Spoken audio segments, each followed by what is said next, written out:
savings so we can help others. But it's not to be able to hoard it. It's not to be able to pile it up and look at it every day and worship it, because money is not made for that. Money is made to survive.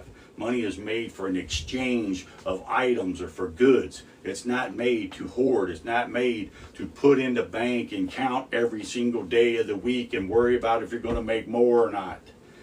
And, highlighting its significance in biblical teachings and the potential for it to distract from a God-centered life.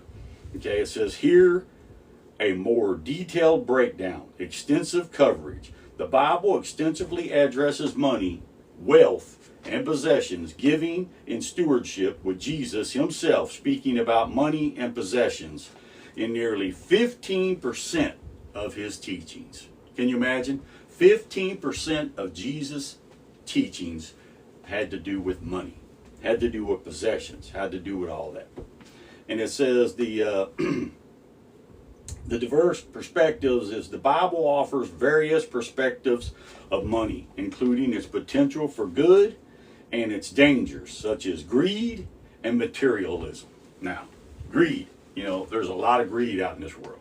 I'm going to tell you right now, there is greed like you wouldn't believe. And materialism. Everybody wanting the fanciest cars, the fanciest houses, the biggest house, the biggest car, the fastest car, the electric cars, this, everything you can think of.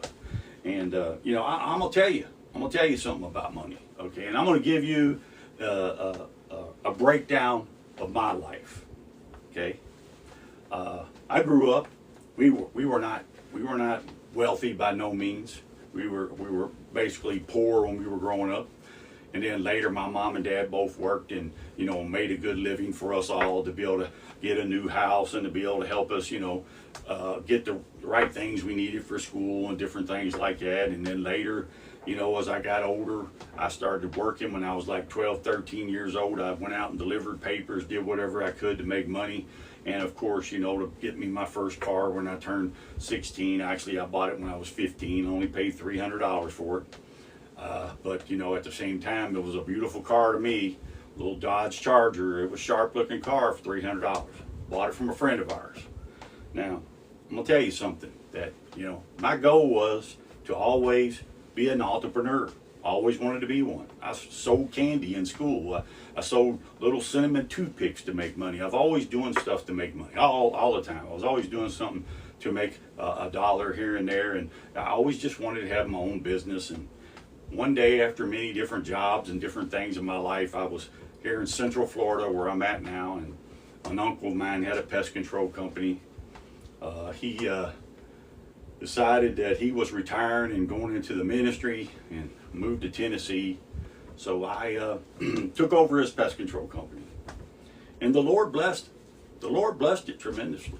I mean, I was going to church. I was doing everything. I was very involved in church. We were going every time it was open. We were in every kind of choir. We were in, this and that. And then I became an elder of the church. And I was basically there 5-6 nights a week. I was always at church. I was always working, doing something for the church. And the business just kept growing and growing and growing. And the money just kept coming in. And basically, I'm be honest with you, basically I was a millionaire, and there's no doubt about that. But at the same time, we had the big house, we had the fancy cars, we had a brand new RV, we had everything we wanted. Kids had new cars, we were blessed. We were blessed. And then, I guess one day, 2008 came along, and it wiped out the whole business. I mean, wiped it out completely. We lost everything. Lost the house, lost the cars, lost the motorhome, lost everything we had, because it was the biggest crash in years and years that happened. Everybody was losing their jobs, everybody losing money. So of course they didn't want us. They didn't need somebody to spray their yard, or they didn't need somebody to do their pest control or lawn maintenance or any of that stuff. They decided to do it themselves. So we started getting cancels like crazy. Well, after that, I was very depressed. Had a hard time because I was thinking, Lord, why did this happen? I mean, I was serving you. I was doing everything. I was paying my tithes. I was doing everything I should be doing and everything else. But I finally one day figured out why. And what it was is because I think that the way the business was growing, at the rate it was growing, and the money that was coming in, that